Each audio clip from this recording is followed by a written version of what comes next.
IPL 2025 season లో RCB జట్టు మరో కీలక మ్యాచ్ కి అయితే సిద్ధమైపోయింది. జైపూర్ వేదికగా రాజస్థాన్ తో తలపడబోతున్న ఆర్సీబీ జట్టుకు ఈ మ్యాచ్ కీలకం కాబోతుంది. ఎందుకంటే గత మ్యాచ్ లో ఢిల్లీ చేతిలో అయితే ఆర్సీబీ ఓడింది. అదే విధంగా రాజస్థాన్ కూడా ఈ మ్యాచ్ కీలకం. ఎందుకంటే గత మ్యాచ్ లో గుజరాత్ చేతిలో ఓటమి పాలైంది.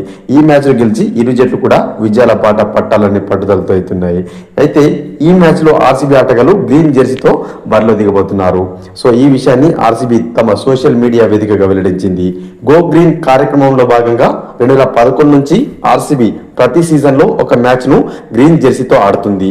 పచ్చదనాన్ని పరిరక్షించాలనే సందేశాన్ని ఇవ్వడానికే తమ రెగ్యులర్ జెర్సీని లేత ఆకుపచ్చ రంగులోకి మార్చుకుంది. ప్రతి ఏడాది ఆర్సీబీ ఒక మ్యాచ్ ను ఇలా గ్రీన్ జెర్సీతో ఆడటం ఆనవాయితీగా వస్తుంది. ఇక 2011 నుంచి గ్రీన్ జెర్సీని ధరించడాన్ని ఆనవాయితీగా మార్చుకుంది. అయితే ఈ సాంప్రదాయాన్ని కొనసాగిస్తూ ఈసారి కూడా గ్రీన్ జెర్సీ మ్యాచ్ ఆడతామని రాజస్థాన్ రాయల్స్తోనే ఆ మ్యాచ్ ఉంటుందని ఆర్సీబీ అయితే పేర్కొంది. టాస్ సందర్భంగా RCB captain Rajat Patidar Rajasthan captain అయిన సంజు శాంసన్ కు మొక్కనైతే ప్రదానం చేయబోతున్నాడు. అయితే ఆర్సీబీకి ఈ గ్రీన్ జెర్సీ మ్యాచ్లు పెద్దగా కలిసి రాలేదు.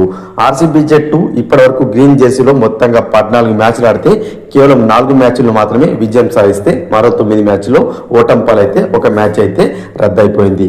గత సీజన్ లో కేకేఆర్ తో గ్రీన్ జెర్సీలో ఆడిన ఆర్సీబీ జట్టు ఆ మ్యాచ్ లో ఒక్క పరుగు తేడాతైతే ఓటమి పాలైంది. ఈ మ్యాచ్ లో ఆర్సీబీ జట్టు గెలుస్తుందో ఓడుతుందో కామెంట్ బాక్స్ లో కామెంట్ చేయండి. మరొక ఇంట్రెస్టింగ్ ఐపీఎల్ అప్డేట్ తో మీ ముందుంటాను ఫ్రెండ్స్.